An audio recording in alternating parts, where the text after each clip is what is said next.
अस्सलाम वालेकुम। आप देख रहे हैं कंप्यूटर इन्फो और मैं हूं आपका दोस्त मोहम्मद असलम। आज हम डिस्कस करेंगे कि डेटाबेस एडमिनिस्ट्रेटर क्या है, मीन्स के डेटाबेस के एडमिनिस्ट्रेटर के फंक्शंस, उसके एडवांटेजेस, इन सारी चीज़ों को हम देखेंगे कि डेटाबेस एडमिनिस्ट्रेटर है क्या और उसके फंक्शंस क्या हैं और उसके किन चीज़ों को ये हैंडल कर रहा होता है और इसके एडवांटेजेस क्या हैं। ये सारी चीज़ें आज हम डिस्कस करेंगे इस चैप्टर के अंदर। देखते हैं कि इसके अंदर क्या क्या चीज़ें यूज़ की जा रही होती हैं। पहले पहले देखते हैं कि डेटाबेस एडमिनिस्ट्रेटर क्या है। डेटाबेस एडमिनिस्ट्रेटर आप सिंपली समझ लें कि जो डेटाबेस आपका हैंडल कर रहा होता है, उसको सिक्योरिटी प्रोवाइड कर रहा होता है, उसकी परफॉर्मेंस को देख रहा होता है, मॉनिटर कर रहा होता है, या ट्रबल शूटिंग कर रहा होता है, या उसका बैकअप बना रहा होता है, या उस डेटा रिकवरी कर रहा होता है। जितना भी आपका डेटा वहाँ पे स्टोर है उसको मैनेज करना, कंट्रोल करना, हैंडल करना, इस एडमिनिस्ट्रेटर का काम होता है। मीन्स कि आपके जितना भी काम वहाँ पर हो रहा है डेटाबेस के अंदर, वो सारा मॉनिटर ये डेटाबेस एडमिनिस्ट्रेटर करेगा।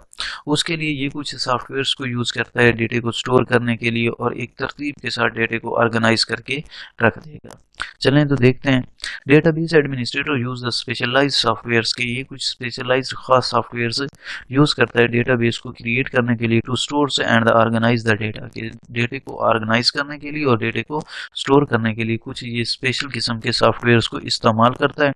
द रोल में इंक्लूड्स कैपेसिटी प्लानिंग्स के, इसके अंदर ये बेसिक रोल अदा करते हैं कि इसके अंदर कैपेसिटी होती है प्लानिंग की। मीन्स कि किस चीज़ की planning, installations, configurations, database design, एक डेटाबेस को कैसे डिज़ाइन करना है, माइग्रेशंस, परफॉर्मेंस मॉनिटरिंग्स की, एक मॉनिटर कर रहा होता है उसकी डेटाबेस की परफॉर्मेंस जो होती है, कैसे डेटाबेस के अंदर काम किया जा रहा है, ये सारी चीज़ें मॉनिटर करना। और सिक्योरिटी मोस्ट इंपॉर्टेंट चीज़ इसके अंदर है कि उस डेटाबेस को सिक्योरिटी प्रोवाइड करना। मीन्स के कोई डेटा उसमें से लीक ना करे, या कोई डेटा मिस यूज़ ना करे, या कोई डेटा उसमें से चुराए ना, कोई हैकर अटैक ना करे, ये भी इसकी जिम्मेदारी होती है। ट्रबल शूटिंग मीन्स कि उसमें से कोई भी हार्डवेयर फेल हो गई है या कोई भी सॉफ्टवेयर फेल हो गया तो उसको अरेंज करना, मैनेज करना भी इसका काम होता है। As well as backup, means कि ये बैकअप भी बना रहा होता है एक और कॉपी। जैसे कि आपने डेटाबेस के अंदर डेटे को स्टोर कर दिया और उसकी एक एक्स्ट्रा से कॉपी भी ये बनाता है जिसको हम बैकअप कहते हैं, एंड द डेटा रिकवरी।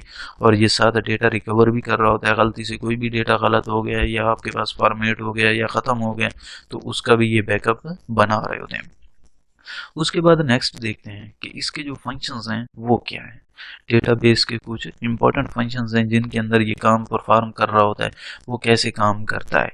कुछ फंक्शन इसके ये हैं। Selection of the hardware and the software के, ये खुद सिलेक्ट करता है हार्डवेयर और सॉफ्टवेयर। डेटाबेस के लिए कुछ खास हार्डवेयर चाहिए होते हैं, कुछ खास सॉफ्टवेयर चाहिए होते हैं। Keep up with the current technological trends, कि उस टेक्नोलॉजिकल ट्रेंड्स के तहत ही ये काम करता है। जो आजकल के दौर में नए ट्रेंड्स में टेक्नोलॉजीज आती हैं उसके मुताबिक ही ये वर्क परफॉर्म करता है। प्रीडेक्ट्स फ्यूचर्स चेंजिंग्स की, जितने भी फ्यूचर्स के अंदर चेंजिंग होती है ये भी उसके अंदर फंक्शंस रखता है कि जितनी भी चेंजिंग करनी है डेटाबेस के अंदर ये एडमिनिस्ट्रेटर चेंज कर सकता है। फीचर्स के अंदर जितनी भी प्लानिंग उनकी होती है। Managing the data security and the privacy, कि मैनेज करता है सारे डेटे को और उसकी सिक्योरिटी को और उसके प्राइवेसी को मैनेज कर रहा होता है, कंट्रोल कर रहा होता है। ये भी एडमिनिस्ट्रेटर का काम होता है। फिर उसके बाद प्रोटेक्शन ऑफ द डेटा, के डेटा को प्रोटेक्शन देना अगेंस्ट द एक्सीडेंशनल, चाहे वो गलती से आपके पास डेटा ख़त्म हो गया है या और द इंटेंशनली लूज हो गया डेटा, उसकी प्रोटेक्शन करना इस एडमिनिस्ट्रेटर का काम होता है। Distraction of the miss use, चाहे उसको मिस यूज़ किया गया है तो उसको भी हैंडल करना इसका काम होता है। फेयरवॉल्स चलाना इसका काम है, उसके अंदर काम करना इसी एडमिनिस्ट्रेटर का काम है। एक्स्टेब्लिशमेंट्स ऑफ द यूजर प्रिविलेजेस, कि जो भी यूजर्स इसमें काम करता है उसको एस्टेब्लिशमेंट करना या उसको इजाज़त देना इस एडमिनिस्ट्रेटर का काम होता है जो ये कंट्रोल करता है। Complicated by the use of the distributed system such as the internet access, चाहे जितने भी डेटाबेस कॉम्प्लिकेटेड हैं उनको एक्सेस कर किया जाता है इंटरनेट के ज़रिए, तो उनके अंदर भी ये फंक्शंस परफॉर्म कर रहा होता है कि आपके पास एडमिनिस्ट्रेटर एक बेसिक रोल अदा कर रहा होता है। वहाँ पर भी ये सारी चीज़ों को इंटरनेट एक्सेस जितना भी हो रहा है ये कंट्रोल करेगा, चाहे वो क्लाइंट सर्वर्स टेक्नोलॉजीज हैं या कोई भी टेक्नोलॉजी यूज़ की जा रही है उसके अंदर ये उन पे काम करेगा। उसके बाद इसके कुछ एडवांटेजेस देखते हैं कि एडवांटेजेस क्या हैं डेटाबेस एडमिनिस्ट्रेटर के। दी मेन बेनिफिट्स, इसका जो मेन बेनिफिट्स है कि मीन्स कि आपकी जितनी भी रजिस्ट्रेशन होती है ये करता है, आपका जितना भी काम हो रहा होता है ये संभाल रहा होता है, उसके अंदर जितने भी रजिस्ट्रेशन होते हैं चाहे किसी भी लॉ के तहत तो उसको रजिस्टर किया जा रहा है तो इसके जिम्मे होता है कि आपने इस लॉ के तहत डेटे को रजिस्टर करना है। The main benefits of the filling a DBA registration is it will the keep you in compliance with the law, कि एक लॉ के मुताबिक ये क्या करते हैं कि रजिस्ट्रेशंस करते हैं। डेटाबेस एडमिनिस्ट्रेटर क्या करता है कि उसकी रजिस्ट्रेशंस करता है। एक ये फ़ायदा भी है कि ऐसे नहीं आने देते कि कोई भी आ जाए बगैर रजिस्ट्रेशंस के वहाँ पे डेटाबेस के अंदर घुस जाए। For sole the proprietors ADBA lets them use a typical child database, एक टिपिकल जो उसके लिए यूज किया जा रहा है, इस्तेमाल किया जा रहा है, name without creating a formal legal entity. Entity कहते हैं कि मीन्स कि आपके कोई ऑब्जेक्ट भी हो सकता है, पर्सन भी हो सकता है, कोई भी चीज़ हो सकती है, उसको एंटिटी कहा जाता है, चाहे वो लीगल तौर पे की जा रही हैं या आपके पास formal.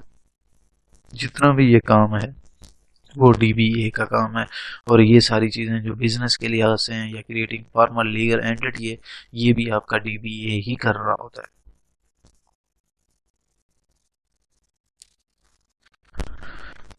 Thank you very much. Video देखने का बहुत बहुत शुक्रिया। उम्मीद करता हूँ ये वीडियो आपको पसंद आई होगी, और जिसने मेरे चैनल को सब्सक्राइब नहीं किया सब्सक्राइब कर लें, ताकि मैं जितने भी कंप्यूटर के लिहाज से या उसके नॉलेज के लिहाज से वीडियोस को अपलोड करूँ वो आप तक पहुँचें और आपके नॉलेज में इजाफा हो। Thank you very much. Video देखने का बहुत बहुत शुक्रिया। अल्लाह हाफिज़।